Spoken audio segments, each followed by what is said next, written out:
My name is Jake. I'm 29 years old, and I've lived in Portland, Oregon my entire life. I grew up here, in the rain, in the gray that somehow felt familiar to me in a way that no one could quite explain. Portland is a city of contrasts. Quiet cafes next to bustling art galleries, towering bridges over winding rivers, people who make a point of being unique, and people who make a point of being ordinary. I've always been on the edge of both. Not quite fitting in, but never standing out. I didn't mind it much until she came along. I met Emily at a mutual friend's party. She was everything I wasn't. Outgoing, stylish, the kind of person who made a room feel brighter just by walking into it. I wasn't used to being noticed by someone like her, not because I thought I was unattractive, but because of the way my appearance worked against me. The dark, sharp features of my face, the deep-set eyes, the faint scars along my jawline. They weren't the things that made people turn away, but they weren't the things people looked at and thought, "There's someone I want to be close to." I knew how I looked to others. I knew what people saw when they saw me. A man who didn't quite belong, who didn't quite fit. I hadn't expected anything when I walked into that party. I was there because it was the right thing to do, because you're supposed to show up, to be a part of things, but I hadn't planned on her noticing me. Emily did notice me, though. She smiled when I spoke. Her laugh came out easy, genuine when I made a joke, and for the first time in my life, someone saw something in me that I hadn't even realized was there. We started talking, and for the first time, I didn't feel like I had to hide. I didn't feel like I had to shrink back to keep from drawing attention. There was a moment in that conversation when I thought maybe, just maybe, this could go somewhere. Maybe she could see me for what I was. But then came the moment I should have expected. The moment when the reality of who I was couldn't stay hidden anymore. After we'd been talking for a while, she looked at me with something close to confusion, like she had just realized something she hadn't before. That's when she told me softly, like it wasn't meant to hurt, that it wasn't that I wasn't good enough, it was just the way you look. She said it like a fact, like something that couldn't be changed. She said it like she had just realized I wasn't the kind of guy who fit into her world, that my face, the way it looked, made her uncomfortable. She said it was difficult for her to be seen with someone like me. It wasn't said cruelly. It wasn't a rant or a harsh judgment, but it was enough to make everything I had started to feel slip away, to make every word she had said before sound like it was just an echo. "It's not you, Jake," she had added. "It's just, well, I don't think I can do this." I didn't argue. I didn't beg her to stay. I didn't try to convince her I was worth more than how I looked. I just nodded, smiled awkwardly, and told her it was fine. The words didn't feel real, but I said them anyway. I didn't even try to ask why. I didn't want to hear the real reason. The reason I already knew. She wasn't ashamed of me. She was ashamed of what others might think of her. After that, I didn't try to reach out. I didn't ask if we could try again. Didn't send her any texts or make any excuses. I just let it be. Let her go. Because I knew, deep down, that she had already made her decision. Her words were final. She couldn't imagine herself with someone like me. Not someone whose appearance might make her uncomfortable in public. Not someone whose face didn't fit the mold she had created in her mind. And maybe that was okay. Maybe that was just the way things worked. People like her had their world and I had mine. I wasn't bitter, not yet. Just resigned to the reality that I would always be on the edge of their world, never really part of it. But something happened over the next 2 years. I kept working, kept going, kept moving forward, as life tends to do when you're too busy to pay attention to the details. I started focusing on myself, building something from the ground up. I wasn't trying to prove anything to her or to anyone else. I was just building my own world, brick by brick. And somewhere along the way, I started to change. Not my appearance, not the shape of my face, but the way I carried myself. The way I spoke. The way I stood in front of people. The more I worked, the more I accomplished. The more I realized I was becoming someone I hadn't even recognized before. It wasn't about the image I projected. It wasn't about fitting into someone else's ideal. It was about becoming the kind of person who didn't care what others thought of him anymore, who didn't need to hide, who didn't need anyone's validation. I became the kind of person who found value in his own accomplishments, in the work I had done, in the people I had helped. And then one day, out of the blue, I got the message from her. "Hey Jake, I've been thinking about you. I hope you're doing well." It wasn't long. It wasn't long-winded or apologetic. Just a simple message, a quiet admission that she had seen something in me after all this time. I didn't respond immediately. I read it, and I left it there. For a while, I didn't know what to do with it. I didn't want to pick up the conversation where it left off. I didn't need to revisit the past. What she said, what she thought of me then, didn't matter anymore. I had moved on. But the message sat there, lingering in my inbox, waiting for a response. She could see that I had read it. I know she saw the notification, but I didn't reply, because I didn't owe her an answer. Because after everything that had happened, I had no obligation to explain myself. She had made her choice, and I had made mine. I wasn't the same person she had left behind. And now I was the one who didn't have to say anything. The months after Emily's departure were quiet. Too quiet. I focused on work, but it wasn't just about surviving anymore. It became about proving to myself that I could be someone worth knowing, someone worthy of respect, without needing the validation of someone who had walked away. I threw myself into the grind, into the small victories that no one saw but me. I learned the craft, pushed myself further, and in doing so, I began to change. At first, it was subtle. I'd notice it in the way I carried myself, head a little higher, shoulders straighter. The mirror no longer felt like an enemy. I started wearing clothes that fit, not just the ones that hid the parts of me I wasn't proud of. I stopped being apologetic. I stopped shrinking. The faint scars on my face, the things that had once made me feel out of place, started to feel less like flaws and more like markers of survival. The world wasn't going to stop for me, and neither was I. But it wasn't just about the way I looked, not really. It was about the energy I carried with me. The way I walked into a room not waiting to be noticed, but knowing that I didn't need anyone's approval. My work began to speak for itself, louder than I could have ever shouted. I wasn't perfect, not by anyone's standards, but I didn't need to be anymore. I had something that went beyond appearance. I had something that people couldn't take from me, no matter how much they tried to belittle me in the past. The first few months were the hardest. I would wake up every morning, the silence of the room pressing down on me as I stepped out of bed, still unsure of what the day would hold. But as time passed, I started to build something. I made small moves that led to bigger ones. I met people who saw me for who I was becoming, not for the person I used to be. I started to be the one they called for advice, for insight, for direction. Slowly, the respect came, not because of anything I had to prove, but because I had earned it through sheer consistency. There were times when I would catch myself in the reflection of a storefront window or in a glass elevator, and for the first time, I didn't feel the need to turn away. I looked at myself and saw the person I had fought to become. The face hadn't changed. The skin was still the same. But the man staring back at me was different. Stronger. More assured. Less afraid of how the world would perceive him. The image I had once tried to hide, to soften, was now a part of me that I no longer feared. As I continued to push myself, my career started to flourish. Projects that had once seemed out of reach, things I had been too hesitant to tackle, now became the ones I handled with ease. The clients who came to me didn't look at me the way Emily had. They didn't judge me based on how I looked. They looked at me because of what I could offer. And I offered them everything I had, every bit of knowledge, every ounce of effort.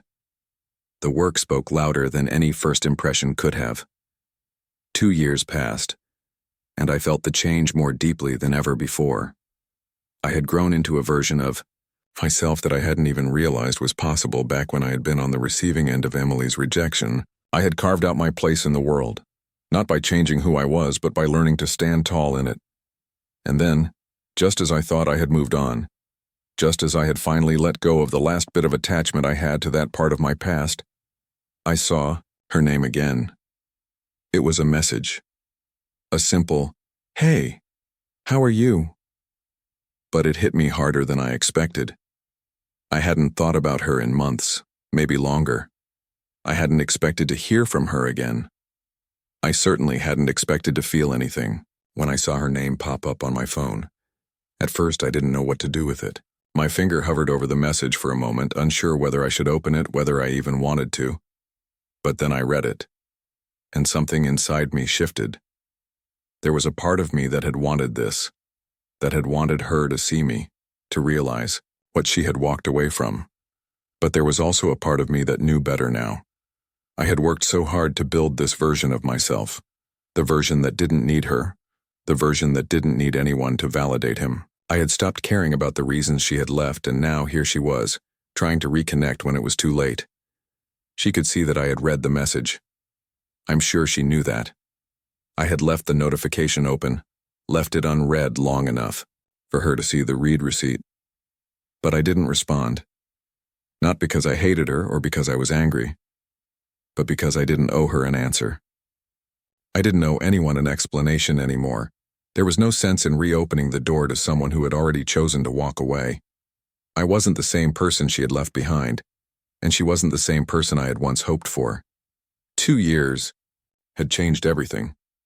And yet, as I sat there staring at her message, I realized how far I had come, how much had shifted inside me. I wasn't that insecure guy anymore. I wasn't the one who needed anyone's approval, least of all hers. I didn't owe her an explanation. I didn't owe anyone an explanation. I had built this life, this new version of myself, from nothing but my own will. And now I was content to let the silence speak for itself. She would see it. She would understand it. And if she didn't, that wasn't my problem. I had moved on, and that was enough. I put the phone down, and for the first time in a long time, I felt no need to revisit the past. I was no longer tied to it. The future was waiting, and I wasn't going to waste any more time looking back. The next few days, after seeing her message, were strange. I didn't expect it to affect me as much as it did. I thought I had moved past her, that I had already let go of whatever remnants of feelings I still carried. But there was something about seeing her name, again about knowing she had been thinking of me, that unsettled me. It wasn't because I wanted to go back to what we had. Far from it. It was the reminder that, for a while, I had believed that I wasn't enough because of how I looked, that my face, my appearance, my physicality was something to be ashamed of. That part of me had died long ago, but it was like she had reached into that old wound, and for a brief second, I felt it open again. I tried to focus on work, on the things that had become routine and comforting. But every time I checked my phone, I saw her name. Each time I opened an email, I was aware that it wasn't her message I was seeing. She was still there, in my mind. Not because I wanted her to be, but because her words had a way of echoing, reminding me of how easy it had been for her to walk away, how easy it had been for her to reject me without a second thought. There were days when I walked past mirrors in the office and caught glimpses of myself, wondering if deep down I was still that person she had dismissed. I would stop and stare for a moment, not out of vanity but out of curiosity, as if the reflection had somehow changed. But it hadn't. The man I saw now wasn't the same one who had been left behind. Yet there were times when I still felt the weight of his presence. The doubt, the fear, the nagging thought that I wasn't quite enough to be seen. One evening, I decided to walk through the city. I didn't have a destination in mind. I simply needed to move, to breathe, to clear my mind. I passed the coffee shops we used to visit, the parks we had walked through, the streets that had once felt like part of our shared story. Now they seemed unfamiliar, almost distant, like they belonged to someone else. The city didn't feel like home anymore. It didn't feel like mine. As I walked, I thought about the things I had achieved in the 2 years since Emily and I parted ways. The projects I had completed, the clients who trusted me, the work I had poured my energy into. None of it had been easy. None of it had come without sacrifice. But all of it had been necessary. Necessary to build this version of myself that had finally stopped waiting for approval.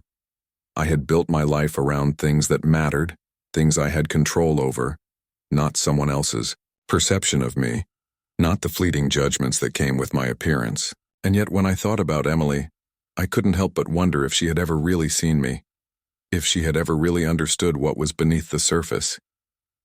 I reached the riverfront, standing by the railing and staring at the water below. The city lights reflected off the surface, the ripples distorting them like 1,000 tiny echoes of the past. I could see the outline of my face in the water, distorted and stretched. It wasn't perfect, wasn't symmetrical, but it was me. And for the first time in what felt like ages, I wasn't angry about it. I wasn't embarrassed by it. I wasn't hiding from it. I just was. It hit me then, with a quiet force that surprised me. I didn't need her approval. I didn't need anyone to see me the way they expected to see me. I had worked too hard to build this life, to build the person I had become, to go back to that place where I was defined by someone else's opinion. Emily had left because of how I looked, but she had missed the bigger picture. She had missed the fact that my worth was never in my appearance. It was in my actions, in my integrity and the way I carried myself when no one else was looking. I didn't need to prove anything to her. I didn't need to explain myself. I had already moved on, in every way that mattered. The only person who needed to see me was me, and I was finally starting to understand that. Later that night, I sat at my desk, staring at my phone again. Her message was still there. I had seen it, read it, left it alone. I could reply. I could tell her everything I had been feeling in that moment on the riverfront. I could give her the closure, the explanation that she never asked for. But I didn't. I didn't because in that moment, I realized something important. I didn't owe her anything.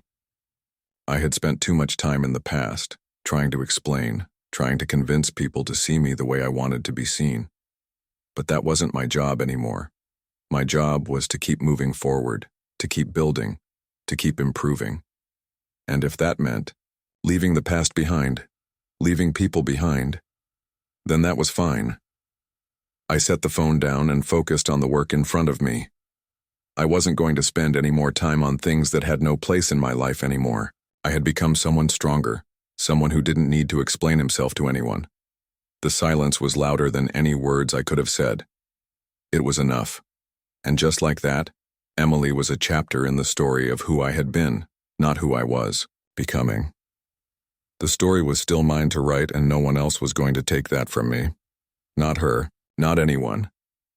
It had been days since I'd seen the message from Emily. It felt like the longer I waited, the more insignificant it became.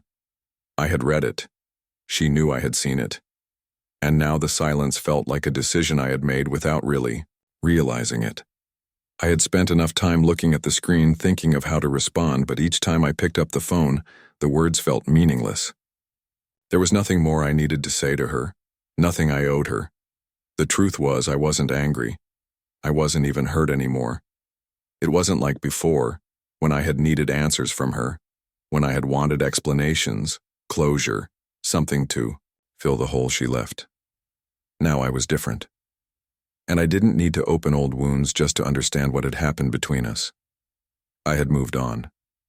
But still, every time I glanced at my phone, it was there, her message, sitting in my notifications, waiting for me to give it life, waiting for me to engage.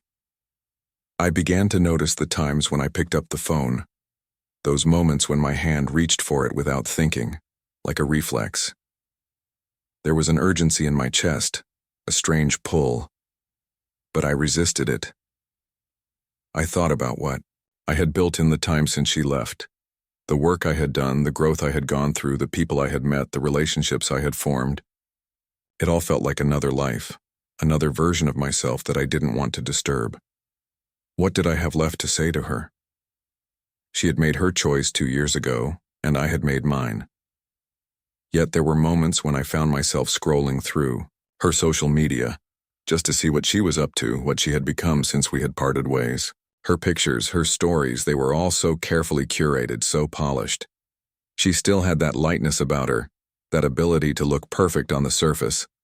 But somewhere, deep down, I knew that the woman she had been when we were together was different from the one I was seeing now. She had changed too. Life had a way of doing that. I never replied to her messages, but they kept coming.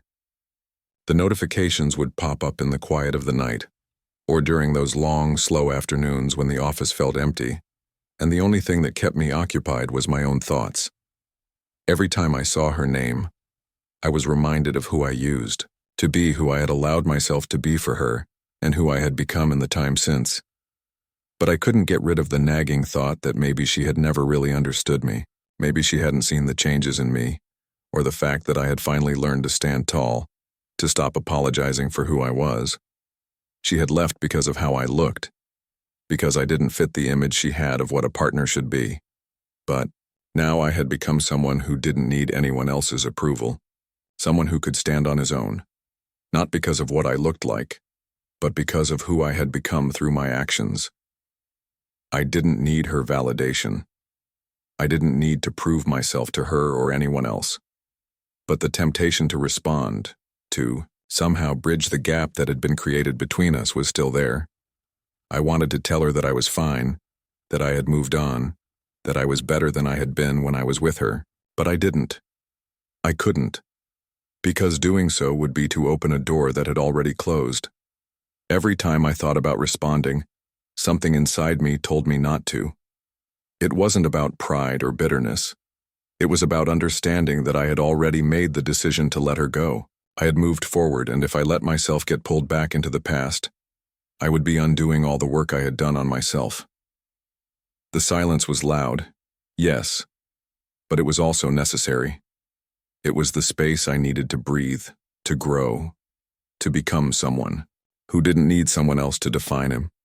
I let the message sit there unread for days. I saw it, but I didn't need to respond. I wasn't that person anymore. I wasn't the man who felt incomplete without her. I wasn't the man who would bend to the whims of someone who couldn't see the value in what was real. The silence, in the end, was more powerful than any words I could have said. It was the loudest statement I could make. I didn't need to answer her. I didn't need to let her into this part of my life again. Because this life, the one I had built for myself, wasn't hers to share. I had created it on my own, and I was proud of it. And so, I let the message go. I let the notification disappear into the ether. I didn't think about it again. There was nothing more to say, and that was okay. The silence, the distance was enough. It was the final answer. The invitation to meet up came almost unexpectedly. I had seen her name on my phone for days, not bothering to respond. The silence had stretched out between us, and that was enough. But the message she sent was different. It wasn't a casual, "Hey, how are you?" like the others. This one felt like something more, a deeper pull, something that caught my attention, something that made me pause. She asked if we could meet. She said she'd like to talk, to catch up. That was all. No apology, no explanation, just a simple request. I thought about it for a while. Part of me didn't want to go, didn't want to revisit a chapter of my life that had already been closed. But there was another part of me, the one that I had worked so hard to bury, that wanted to see what had become of her, of us, what had been left unsaid. I didn't reply immediately. I let the message sit there for a couple of days, as I had with the others. But eventually I agreed to meet. I agreed because I was curious. Because I knew this encounter wouldn't be about closure for me anymore. It would be about something else, something different. We arranged to meet at a cafe downtown, the same one where we had shared countless conversations, where we had laughed, where we had been comfortable in each other's company. I hadn't been back there since. It felt strange, to think about returning, about stepping into a space that had been so familiar, so full of memories. But I wasn't the same person who had sat there with her 2 years ago. I had changed. And that was what I needed to prove, not to her, but to myself. When I walked into the cafe, I immediately saw her. She hadn't changed much. Her hair was still the same, a little longer than I remembered, and her smile was just as bright as it had been before. She stood up when she saw me, and for a second, everything felt like it was frozen in time. I remembered that first meeting, how I had looked at her, how she had looked at me. But this time there was something different. She wasn't looking at me the same way. The hesitation was there, in the way she held her gaze, in the way her smile faltered for just a fraction of a second. It wasn't obvious, but it was there. I could feel it. I sat down across from her. We exchanged pleasantries, talked about the usual things, how work was going, how life had been. But there was an underlying tension in the conversation, something unspoken. It wasn't the comfort we once had, the ease of being around each other. It felt like we were both navigating unfamiliar ground, trying to figure out how to be in each other's presence without acknowledging what had happened between us. She spoke about the time that had passed, about her own life, about the changes she had gone through. I listened, but I didn't feel the need to interject, to explain myself, to fill in the gaps she had left in her story. There was no need. The things I had done in the past 2 years, the changes I had made, the work I had put in spoke for themselves. I didn't need her approval. I didn't need her to understand me anymore. But then, as the conversation shifted, she brought up the one thing I had been expecting but hoping she wouldn't. She mentioned how things were different now, how she had thought about the past, about us. She apologized in the way that people apologize when they know they've made a mistake but don't want to fully own it. Her words were soft, like she was testing the waters, waiting for me to react. But I didn't. I stayed quiet, letting her speak, letting her fill the silence that I was no longer afraid of. As she talked, I couldn't help but notice the difference in how she looked at me now. It wasn't the same gaze I had received all those months ago. It wasn't filled with the warmth and excitement of someone who saw potential. Now it was more distant, more reserved. I didn't know if it was guilt or shame or something else entirely, but it wasn't the kind of look that made me feel like I had mattered to her in the way she had once made me feel. The truth was, I had moved on. I had built something for myself, something that had nothing to do with her or her opinion of me. I didn't need her to see me as the person I had become. I didn't need her to validate my journey, but there was a part of me, the part that hadn't quite healed, that still wanted her to see me, really see me, for who I had become, for the man I had worked so hard to be. And yet as she spoke, I realized that she still couldn't see. Yet she still couldn't see beyond the surface, beyond what had made her uncomfortable in the first place. She was apologizing, yes, but she was still holding on to the same judgments that had pushed me away in the first place. She was still seeing me as a reflection of her own standards, her own ideals. And I wasn't that person anymore. The moment stretched on, and I could feel the distance between us growing, not because of the words we were saying, but because of the silence that filled the spaces in between. It was no longer the comfortable silence we had shared before. It was a silence filled with the weight of everything that had been left unsaid, everything that had changed and couldn't be undone. When the conversation eventually came to an end, I stood up. I didn't offer her anything more than a polite smile. I didn't feel the need to say goodbye in the way I had before, to hold onto the past with the hope that things could somehow be different. I had already said goodbye. To her, to what we had, to what she had once made me feel. As I walked away, I didn't look back. I didn't need to. She was a part of my past, but I wasn't that person anymore. And as much as she might have wanted to reopen that door, I knew I wasn't going to walk through it again. The difference in the way she looked at me now, the way I saw myself now, told me everything I needed to know. The chapter was closed, and it was time to keep moving forward. The days after our meeting were quiet. I kept my distance not just from Emily, but from the memories of who I had been when we were together. The truth was I didn't need to explain myself anymore. The person I was now didn't need anyone's permission to exist, to be. She had wanted me to be something I wasn't, to fit into a mold that wasn't mine, and I had spent too long trying to become something I wasn't, all for her approval. But now, as I walked through my days, I realized that I no longer cared if she understood, if she ever saw me as more than what I once was. There were moments, late at night, when I'd lie awake, the city sounds drifting through my window, and I would think about the silence. It was loud, almost deafening. It wasn't just the silence between Emily and me. It was the silence I had imposed on myself. The silence that was filled with the things I didn't say, the things I had learned to accept. I had spent so much time in my past, looking for approval, looking for acceptance. But what I had come to understand, what had really settled into my bones, was that silence wasn't an enemy. It wasn't the absence of words or a conversation that was left unfinished. Silence, for me, had become the most powerful response I could give. Her messages continued to come. Not often, but enough for me to notice. I could see the pattern. They started with simple check-ins. A casual, hey here, a how's everything there, but nothing substantial. Nothing that asked for more than what she had already taken. And every time, I read them. I read them all. But I didn't respond. I could see the read notification. I knew she could see it too, and each time the silence felt like a price I was paying. Not for her, not for the past, but for the peace I had found in this new life I had built. I wasn't waiting for her apology. I wasn't waiting for her to admit that she had been wrong, that she had missed the point. I didn't need to hear those words, because I had already forgiven myself. And that was the most important part. There was no longer a hole inside me, no empty space I needed filled.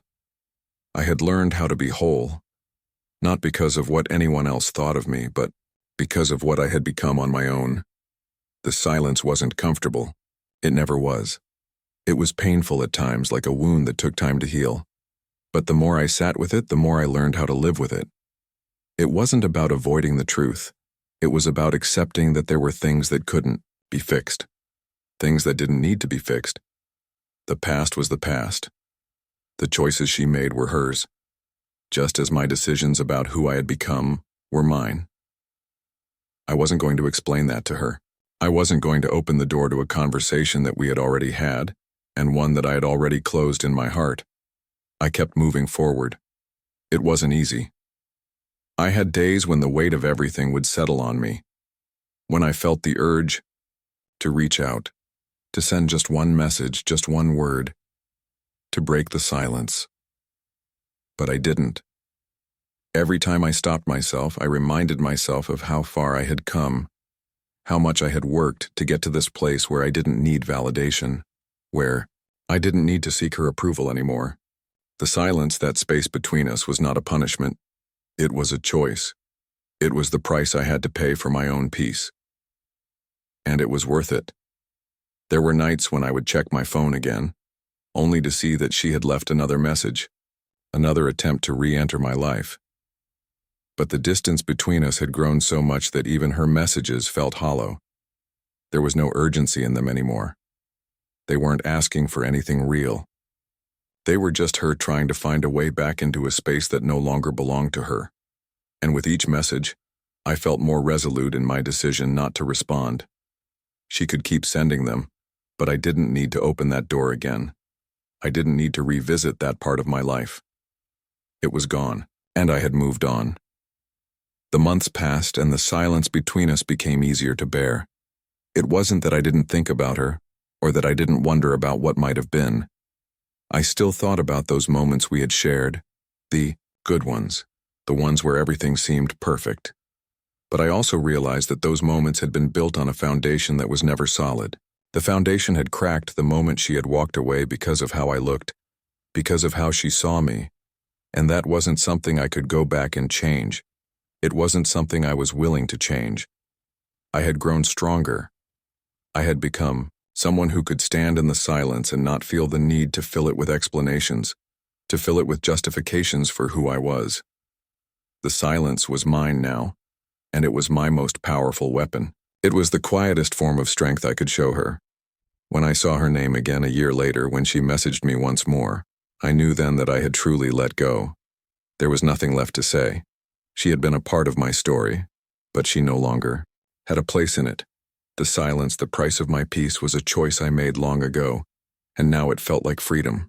The silence was loud, but it was the loudest message I could give her. I read the message one last time, and this time I didn't feel anything at all. I didn't need to respond. I didn't need to open the door, because I had already closed it, and in doing so I had finally freed myself from the past, and that was all I needed.